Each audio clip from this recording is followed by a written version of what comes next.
ইরাকে কাজ করতে গিয়ে বিপাকে পড়েছেন বাংলার 12 জন পরিযায়ী শ্রমিক। তাদের মধ্যে নামখানার 8 জন, কাকদ্বীপের 1 জন, উস্থির 1 জন ও পূর্ব মেদিনীপুরের 2 জন। আটক পরিযায়ী শ্রমিকদের অভিযোগ, প্রায় 8 মাস আগে তাদের ভিসার মেয়াদ শেষ হলেও বাড়ি ফেরার অনুমতি দেওয়া হচ্ছে না। শুধু তাই নয়, এতদিন ধরে কাজ করানো হলেও কোনো বেতনও দেওয়া হয়নি। সেই সঙ্গে পর্যাপ্ত খাবারও পাচ্ছেন না তারা। তাদের আরো অভিযোগ, বাড়ি ফেরার ইচ্ছে প্রকাশ করলেই মারধর করা হচ্ছে। এই নিয়ে ইতিমধ্যে মুখ্যমন্ত্রী মমতা বন্দ্যোপাধ্যায়ের কাছে বাড়ি ফেরার আবেদন জানিয়ে একটি ভিডিও সোশ্যাল মিডিয়ায় পোস্ট করেছেন তারা। এখানে আমাদের ইউপি, বিহার, আন্ধ্রা, তেলেঙ্গানা, সব মাদ্রাজি, আমাদের প্রায় 4-5 স্টেটের লোক এখানটা ফেসে আছে। এবং আমার কাকদ্বীপ থানা, ওই নামখানা, আমাদের এখানে 15 লোক মতো আমার বাঙালি আছি টোটাল। আমি আসছি আজকে 3 বছর। আমাকে পাসপোর্ট শেষ হয়েছে, পাসপোর্ট লাগাইনি, রিনিউয়াল করাইনি, ভিসা শেষ হয়েছে, ভিসা লাগাইনি, মেডিকেলের কোনো ব্যবস্থা নেই, তারপর খাওয়া দাওয়া ঠিক নেই। আজকে 7-8 মাসের স্যালারি বেশি আছে ভাই। আমাকে এদিকে কোনো ঘরে যাওয়ার কথা কইলে মার ধর বিভিন্ন রকমের পেশার দাটে, এটি আমাকে টোটালি ছাড়েনি ভাই। এর তরে মানে মমতা ব্যানার্জির কাছে রিকোয়েস্ট করবো ভাই, তোমার কাছে রিকোয়েস্ট করবো, যে কোনো ভাবে যে কোনো পর্যায়ে আমাকে এখানটায় ধান বেচেলে আমাকে এখান বেচা। আর এই ভিডিওটি প্রকাশ্যে আসতেই চাঞ্চল্য ছড়িয়ে পড়ে এলাকায়।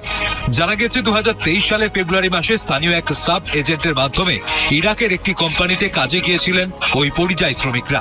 তাদের সঙ্গে 2 বছরের চুক্তি হয়েছিল, ভিসার মেয়াদও ছিল 2 বছর।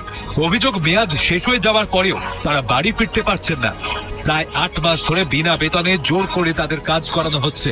এই ইস্যুকে কেন্দ্র করে রাজ্য সরকারের হস্তক্ষেপের দাবি তুলেছেন পরিযায়ী শ্রমিকদের পরিবারের সদস্যরা।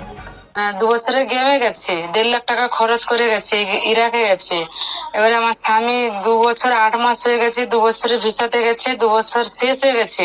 এবারে 8 মাস ওখানে আটকে আছে, পয়সা কড়ি দেয় না। আর 2-3 মাস ছাড়া করে যদিও স্যালারি পত্র দেয়, খাওয়া দাওয়া অনেক কিছু, অনেক কষ্টে আছে। স্যালারির কথা বললে মারধর করে, তারপরে ঘর আসার কথা বললে মারধর করে। আর ওখানে প্রচুর পরিস্থিতি খারাপ হয়ে আছে। আজকের বলেছে, কালকেরও বলেছে। এবার তার প্রশাসন থেকে তারা সব মানে পুলিশ, এম্বাসি অফিস থেকে সব গেছিল। তারা সবাই একটা সিদ্ধান্ত করেছে যে 1 মাসের ভিতরে পাঠাবো তোমাদেরকে।